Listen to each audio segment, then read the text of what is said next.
27 জানুয়ারি যুক্তরাষ্ট্রের মিনিয়াপলিসের একটি town hall সভায় কংগ্রেস ওমেন ইলহান ওমর যখন ইমিগ্রেশন ও কাস্টমস এনফোর্সমেন্ট আইসি বা আইস বিলুপ্ত করার দাবি জানাচ্ছিলেন, ঠিক তখনই মঞ্চে উঠে এক ব্যক্তি তার ওপর রহস্যজনক দুর্গন্ধযুক্ত তরল পদার্থ স্প্রে করেন।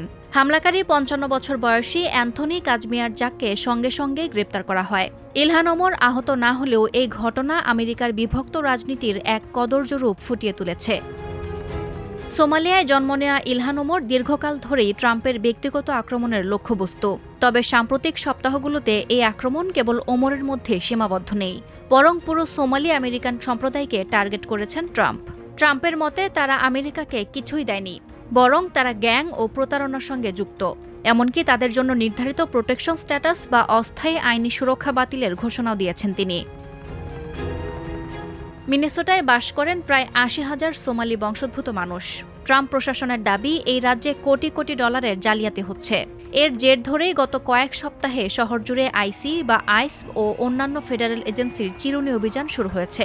আর এই অভিযানের বল প্রয়োগ কেড়ে নিয়েছে রিনি নিকোল গুড এবং নার্স অ্যালেক্স প্রেট্টির মতো মার্কিন নাগরিকদের প্রাণ।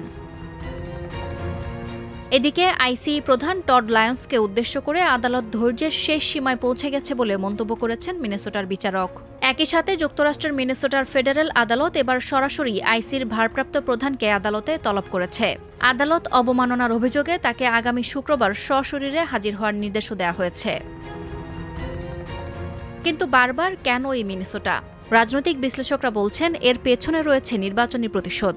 গত 3টি প্রেসিডেন্ট নির্বাচনে ট্রাম্প মিনেসোটায় জয়ী হতে পারেননি। তার উপর গভর্নর টিম ওয়ালস ছিলেন 2024-এর নির্বাচনে ডেমোক্র্যাটদের ভাইস প্রেসিডেন্ট পদপ্রার্থী। ট্রাম্পের সোশ্যাল মিডিয়া পোস্টের ডে অফ রেট্রিবিউশন বা প্রতিশোধের দিন কথাটি কি তবে মিনেসোটার ডেমোক্র্যাট ভোটারদের শাস্তি দেওয়ারই ইঙ্গিত? ইলহান ওমরের হিজাব, তার সোমালি পরিচয় আর ট্রাম্পের কট্টর নীতির বিরুদ্ধে তার অনড় অবস্থান, সব মিলিয়ে লড়াইটা এখন আর কেবল আদর্শিক নয়, বরং ব্যক্তিগত হয়ে দাঁড়িয়েছে। ইলহান ওমর একে ভয়ঙ্কর পাগলামি বললেও ট্রাম্প তার সিদ্ধান্তে অনড়। একদিকে মানবাধিকার লঙ্ঘনের অভিযোগ, অন্যদিকে নিরাপত্তার দোহাই। এই দুইয়ের চাপে মিনেসোটা এখন আমেরিকার সবচেয়ে অস্থির জনপদে পরিণত হয়েছে। সাদিয়া ইয়াসমিন, প্রথম আলো।